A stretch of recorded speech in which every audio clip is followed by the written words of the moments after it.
तो hello guys, स्वागत है आपका फिर से एक और नए और इम्पोर्टेंट वीडियो में। तो हाजिर आप लोगों के बीच एक और नए वीडियो के साथ। तो जैसा कि आपको थंबनेल देख करके समझ आ गया होगा कि आज का हमारा जो वीडियो है वो VVU FY UGP सेमेस्टर 1 जिनका सेशन 2024 से 28 है उनके लिए महत्वपूर्ण है। और ये मेजर और माइनर दोनों पेपर के लिए है। ठीक है, मैंने अपने पिछले वीडियो में भी आपको बताया था कि मेजर और माइनर दोनों पेपर में अगर कोई प्रश्न पूछा जाएगा तो उसको मैं इंडिकेट कर दूंगा, या फिर ऐसे बोल सकते हैं कि थंबनेल में मैं उसको मेंशन कर दूंगा। तो मैंने ये अभी देख सकते हैं आप स्क्रीन पे कि इसमें लिख दिया हिस्ट्री मेजर पेपर 1 और माइनर पेपर 1। तो ये प्रश्न जो है वो दोनों पेपर में पूछा जाएगा। ठीक है, अगर आपका माइनर पेपर है हिस्ट्री या फिर मेजर पेपर है हिस्ट्री तो दोनों पेपर में ये प्रश्न आपको पूछा जाएगा, इसलिए इसमें दोनों हम लिख दिए। ठीक है, मेजर पेपर 1 और माइनर पेपर 1।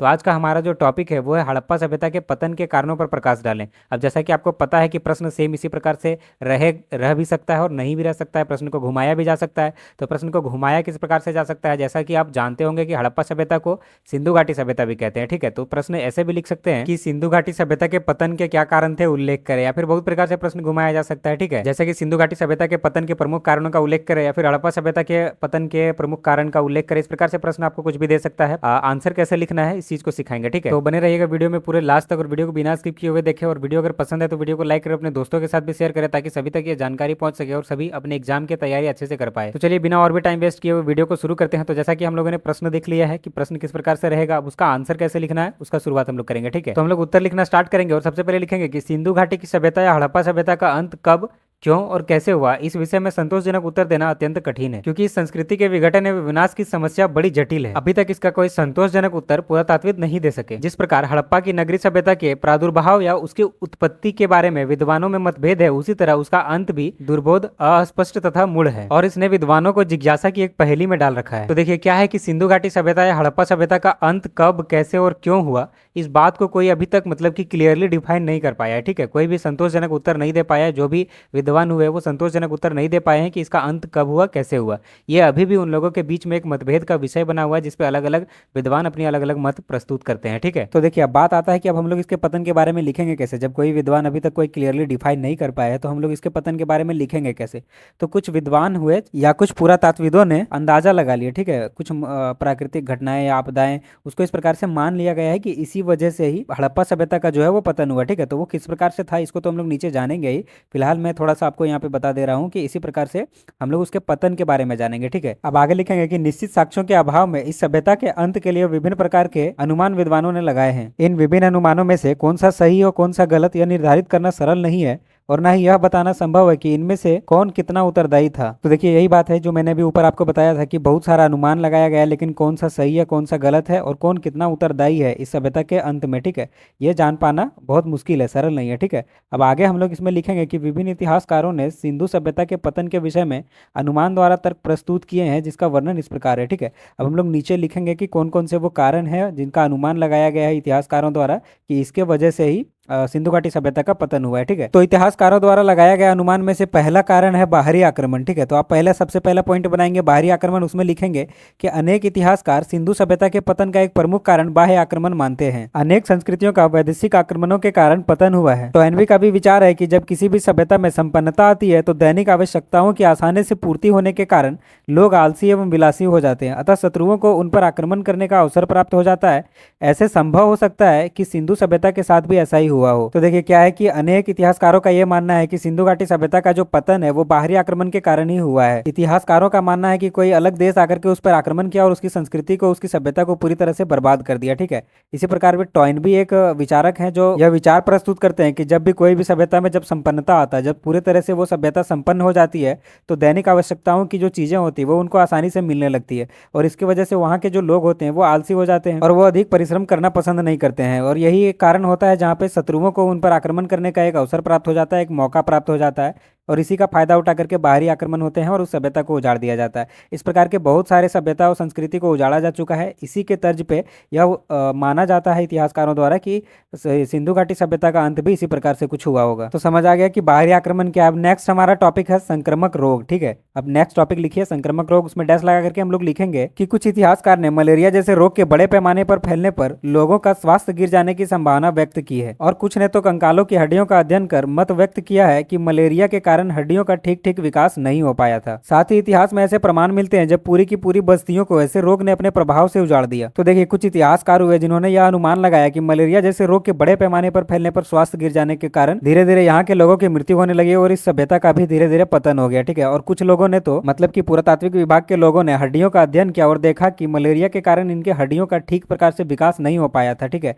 तो इसी प्रकार से यह अंदाजा लगाया गया कि कोई संक्रामक रोग था, एक बहुत बड़े पैमाने पर फैला और इस सभ्यता के लोगों का विनाश कर गया। ठीक है, देखिए क्या है कि मलेरिया अभी के टाइम में भले ही हम लोगों के लिए एक छोटा बीमारी बन गया है, बुखार के जैसा हो गया, लेकिन जब ये आया था तब इसका कोई इलाज नहीं खोजा गया था, जिसकी वजह से बहुत सारे लोगों की मृत्यु हो गई थी। जैसे अभी कोरोना कुछ साल पहले आया था, उसी प्रकार से कभी मलेरिया भी हुआ करता था। ठीक है, लेकिन अभी जब हम लोगों ने इसका इलाज खोज लिया है तो ये हमारे लिए एक छोटा सा बीमारी बन गया है। और साथ ही ऐसे इतिहास में बहुत से प्रमाण भी मिले हैं जहाँ पे बीमारियों ने बहुत सारी बस्तियों को ही उजाड़ दिया था। तो इसी प्रकार से यह अंदाजा लगाया गया कि कोई संक्रामक रोग हुआ होगा हड़प्पा सभ्यता में, जिसके वजह से इस सभ्यता का अंत हो गया। ठीक है, अब हम लोग तीसरे टॉपिक की तरफ पढ़ेंगे और हमारा तीसरा टॉपिक है भूकंप। तो भूकंप लिख करके डैश लगाएंगे और उसमें लिखेंगे कि डेल्स, लैम्ब्रिक तथा राइक्स का मत है कि संभवतः किसी शक्तिशाली भूकंप के द्वारा इस सभ्यता का विनाश हुआ होगा। तो देखिए ये तीनों नाम आप याद कर लीजिएगा क्योंकि ये थोड़ा महत्वपूर्ण है, क्योंकि इन तीनों लोगों का, इन तीनों इतिहासकारों का यह मानना है कि संभवतः हड़प्पा सभ्यता का अंत जो है वो शक्तिशाली भूकंप के द्वारा ही हुआ होगा। देखिए अगर आप नाम याद करके लिखते हैं तो एग्जामिनर को लगेगा कि आपको कुछ इस चीज के बारे में नॉलेज है। ठीक है, लेकिन अगर नाम आपको याद होता है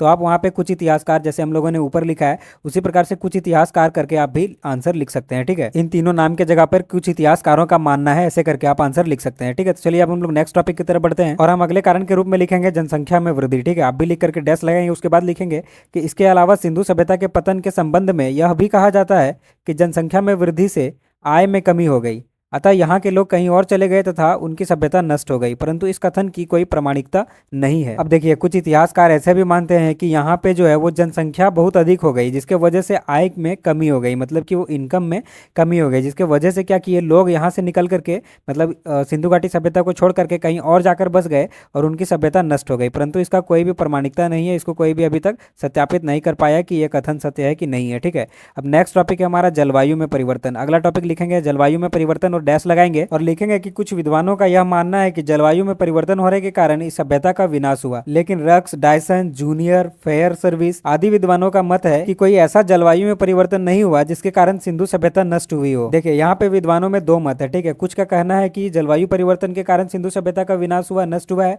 लेकिन कुछ विद्वान है जैसे कि रक्स, डायसन, जूनियर, फेयर सर्विस, इन लोगों का कहना है कि ऐसा कोई जलवायु परिवर्तन हुआ ही नहीं है जिसके कारण सिंधु घाटी सभ्यता का पतन हुआ हो। ठीक है, तो यहाँ पे विद्वानों में खुद में ही कॉन्फ्लिक्ट है। ठीक है, अब आगे हम लोग नेक्स्ट टॉपिक में लिखेंगे कि राजनीतिक एवं आर्थिक विघटन। इसमें लिखेंगे कि कुछ इतिहासकारों का विचार है कि सिंधु सभ्यता का विनाश तत्कालीन राजनीतिक एवं आर्थिक विघटन के कारण हुआ। सिंधु सभ्यता तथा मेसोपोटामिया से प्राप्त साक्ष्यों से पता चलता है कि अंतिम चरण में सिंधु सभ्यता का विदेशों से व्यापार अत्यंत कम हो गया था। यह इस बात का द्योतक है कि सिंधु सभ्यता कालीन समाज का अंतिम दिनों में कुशल नेतृत्व प्राप्त नहीं था। वैदेशिक व्यापार कम होने पर स्वाभाविक था कि तत्कालीन समाज पर दुष्परिणाम पड़ता। तो देखिए क्या है कि कुछ इतिहासकारों का यह मानना है कि सिंधु सभ्यता का जो विनाश है या पतन है वो तत्कालीन राजनीतिक एवं आर्थिक विघटन के कारण ही हुआ है। जैसे कि सिंधु घाटी सभ्यता तथा मेसोपोटामिया की सभ्यता से कुछ साक्ष्य प्राप्त हुए हैं जिसके आधार पर यह अनुमान लगाया गया है कि राजनीतिक और आर्थिक विघटन के कारण ही सभ्यता का पतन हुआ है। ठीक है, अंतिम चरण में जिस प्रकार से यह देखा गया कि अंतिम चरण में सिंधु घाटी सभ्यता का विदेशों के साथ व्यापार बहुत कम हो गया था। ठीक है, और इसके वजह से क्या हुआ कि आर्थिक रूप से उसको बहुत अधिक क्षति हुआ, और इस सभ्यता का विदेशों के साथ व्यापार कम होना यह भी दर्शाता है कि लास्ट के समय में, मतलब कि अंतिम के समय में इस सभ्यता को कुशल नेतृत्व प्राप्त नहीं हो सका था। ठीक है, जिसके वजह से ही वैदेशिक व्यापार में कमी हुआ और समाज पर इसका दुष्परिणाम पड़ा और जिसके वजह से ही सभ्यता का पतन हुआ। ठीक है, नेक्स्ट हमारा कारण है स्वाभाविक कारण। तो नेक्स्ट हम लोग आगे लिखेंगे कि स्वाभाविक कारण किस प्रकार से इस सभ्यता के पतन में एक कारण बना उसके बारे में। ठीक है, देखने में ये टॉपिक आपको ज्यादा लंबा लग रहा होगा, लेकिन जैसे ही मैं आपको समझाऊंगा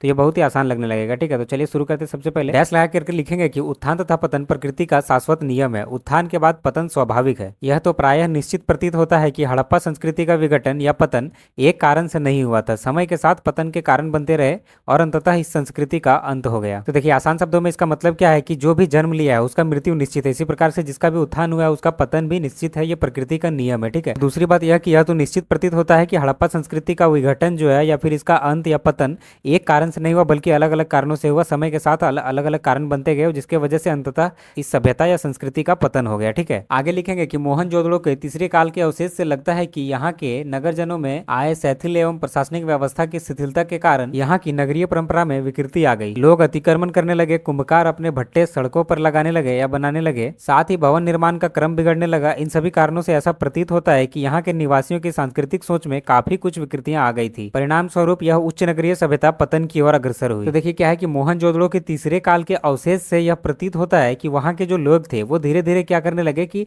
अतिक्रमण करने लगे, और साथ ही भवन निर्माण का जो क्रम था उनका, जो मैंने अभी ऊपर बताया था कि वो एक पैटर्न को फॉलो करते थे अपने घर को बनाने के लिए, ये सभी जो चीजें थी वो धीरे धीरे बंद होने लगी। वो अतिक्रमण की ओर बढ़ने लगे और अपने घरों के क्रम को भी बिगाड़ दिया, ठीक है। इन सभी चीजों से यह सिद्ध होने लगा कि उनकी जो सांस्कृतिक सोच थी उसमें काफी बदलाव आ गई थी, काफी विकृतियां आ गई थी, जिसके परिणाम स्वरूप नगरीय सभ्यता का धीरे धीरे पतन हो गया, ठीक है। आगे लिखेंगे कि स्टुअर्ट पिग्स का मत है कि ईरानी पठार की जनजातियों का पूर्व की ओर देशांतर हुआ, जिसका प्रभाव हड़प्पा संस्कृति के ह्रास पर पड़ा। इस प्रकार विविध कारणों के साथ इस संस्कृति के पतन में स्वाभाविक कारण को भी काफी कुछ उत्तरदायी माना जा सकता है। तो किस प्रकार से हम लोगों को स्वाभाविक कारण को डिफाइन करना था, ठीक है। अब नेक्स्ट हम लोग बढ़ेंगे अपने अंतिम पॉइंट की तरफ, और हमारा 8वां और अंतिम पॉइंट है उत्साह की कमी, ठीक है। इसमें हम लोग डैश लगा करके लिखेंगे कि ऐसा भी कहा जाता है कि हड़प्पा की नगर सभ्यता के लोगों में धीरे धीरे उत्साह खत्म होने लगा तथा वे आलसी हो गए, अतः वे अपनी सभ्यता को चिरस्थायी नहीं रख सके, ठीक है। वहां पे मेरा थोड़ा सा मिस्टेक हुआ है, होने लगा को मैंने सोने लगा लिख दिया, तो उसको आप करेक्ट कर लेंगे अपने आंसर में, और ये अच्छे से आप देख लेंगे एक बार। तो हमारा 8वां और आखिरी पॉइंट क्या है कि वहाँ के जो लोग थे,